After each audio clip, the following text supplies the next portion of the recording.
Hey everybody! Today I'm revisiting what I consider to be the pinnacle of pocket snacks. I'm doing a delicious teriyaki beef jerky that everyone's gonna love, so let's get started. I'm gonna begin by putting together the marinade for the jerky.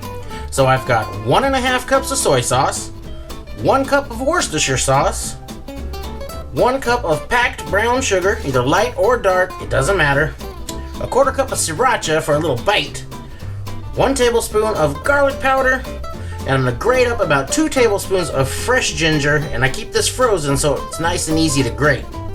I also have 10 grams or roughly 2 teaspoons of Cure number 1, and this is optional, but I like what it does for the texture and the color of the finished jerky. The first thing I'm going to do is to grate up the garlic, and then I'm going to put that in a couple of tablespoons of water and bring it up to a boil just for a second. And the reason I'm going to do that is because the garlic has an enzyme called zingibane or zingibane. I'm not exactly sure how it's pronounced, but it's fun to say regardless. And what that enzyme is going to do is it's going to break down the meat. And if you marinate too long with it, you're going to end up with real mushy, kind of gummy jerky. And it's pretty darn nasty. I ruined a batch that way once. Luckily, one of my coworkers liked it, so he got the whole thing. So I'm just going to grate that up. And again, this is frozen garlic. Grate nice and easy. Oh, and I forgot to say that heating the ginger is going to neutralize that enzyme. So you really only have to get it to 160 degrees to do it. You could use a microwave, but I'm just going to boil it real fast in just a tiny bit of water. That'll do the trick.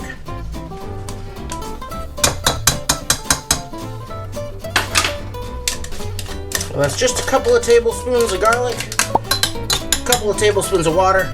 That'll heat up in just a couple of minutes. So I've got my neutralized ginger. And you'll also find if you're going to marinate something in pineapple juice, it has a similar enzyme that'll turn your meat to mush. So you can either heat your pineapple juice or just use the stuff that comes in a can because that's already been heated. Now I'll go ahead and just add everything in.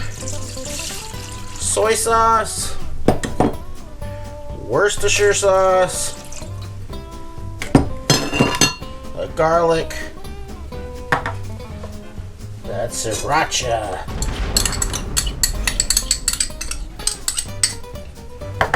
and the sugar,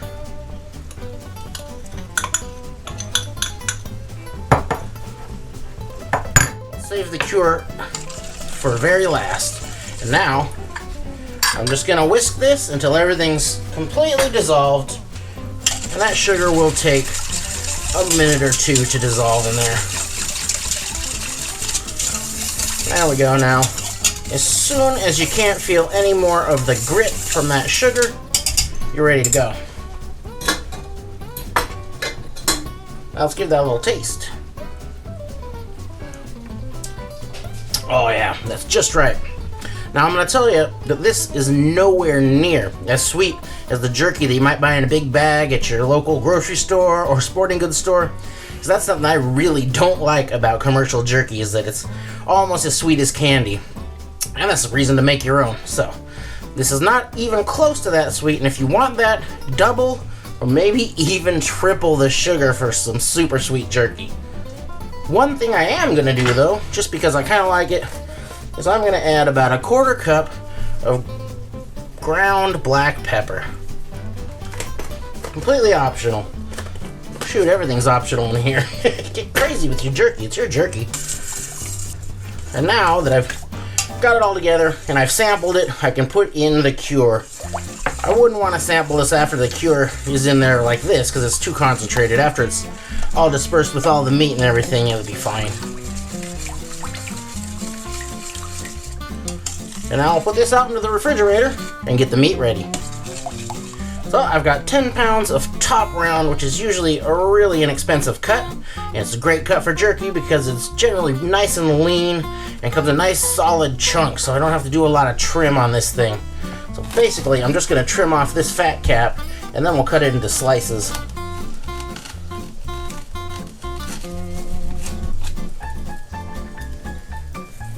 Now I've got my meat all trimmed up, and I'm going to save that for the sausage pile.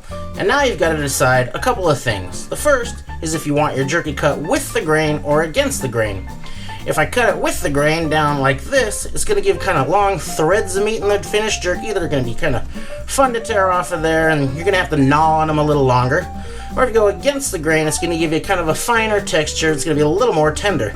With this cut of meat, I'm going to go against the grain because it's pretty darn tough. The other thing you need to decide is how thick you like your jerky.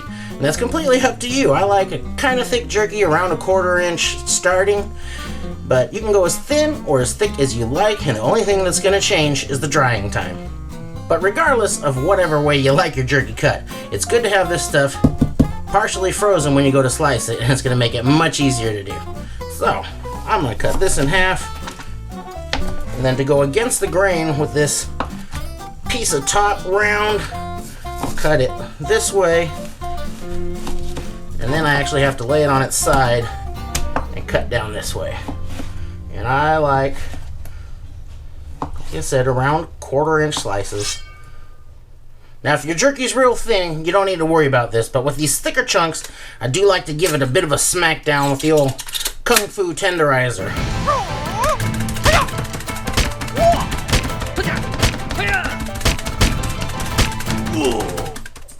Now my meat's all sliced and tenderized, and all there is to do now is introduce the marinade. How are you now? Not so bad.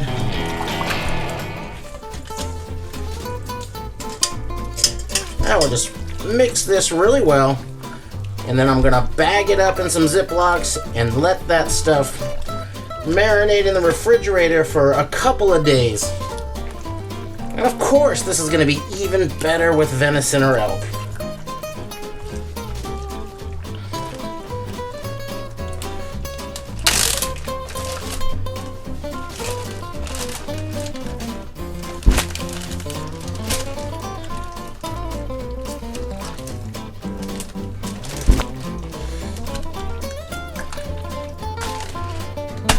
And now these go out to marinate for a couple of days. And every so often I'll grab them and kind of massage that sack a little bit to stir that marinade around.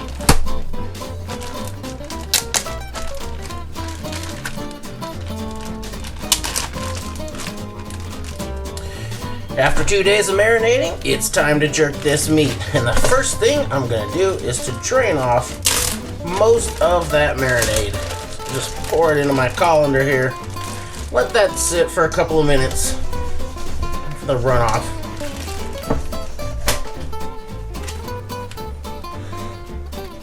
There we go. You can see all the excess juice we got out of there. I'm just going to toss that out. Now the next thing I'm going to do is to kind of pat these dry a little bit. I'll lay them out on some paper towels. And with some more paper towels, I'll just kind of pat off the excess moisture. If you want your jerky to be super strong flavored, maybe a little sticky, you can skip this, and that stuff will kind of dry on there, maybe glaze up a little bit. That'll be pretty strong and salty. So I like to pat the extra stuff off of there. And now, just press that on there, pick up that extra moisture.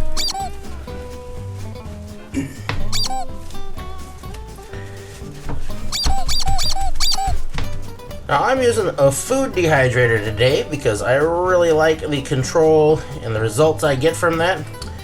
But of course you can use your smoker. That's the way I did it for most of my life. You just want to run that at about 150 degrees and go pretty light on the smoke, because these pieces of meat are so thin that if you over smoke it, all you're going to taste is smoke. You can also do this in your oven. 150 degrees is around as low as most home ranges go. So just set it down there and get you some racks that you can put in there so air can get all the way around your meat, and you can make it in there just fine. I like to organize these on the racks so that they're as close as possible without actually touching each other, so I'm maximizing the use of my rack here, but you don't want them touching or that point right in there doesn't cook well.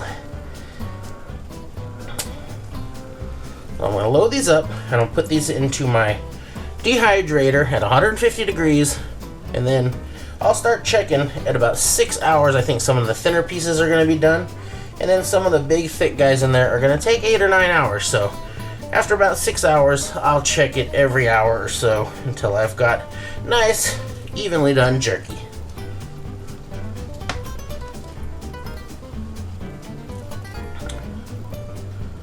I just love jerky day.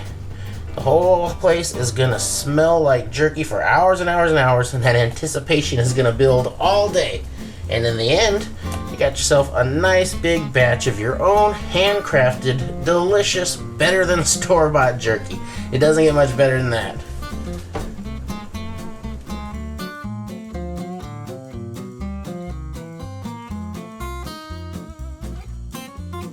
And now, after a full 10 hours at 150 degrees in my dehydrator, the thickest pieces are done. I started pulling thinner pieces out at about 6 hours, and if you got a jerky slicer that's gonna make everything all the same, that's gonna make your job even easier.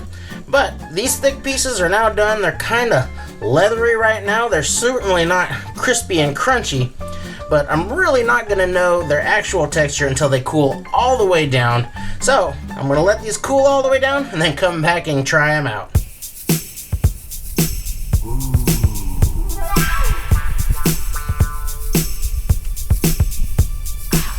Now let's see how we did. Now, when I make jerky, I look for it to be still semi-pliable, not real crispy and crunchy, but what I really want to see are some nice white fibers when I tear this in two. That right there is what I'm talking about, and to me, that means I got some pretty darn good jerky. Let's give that a try.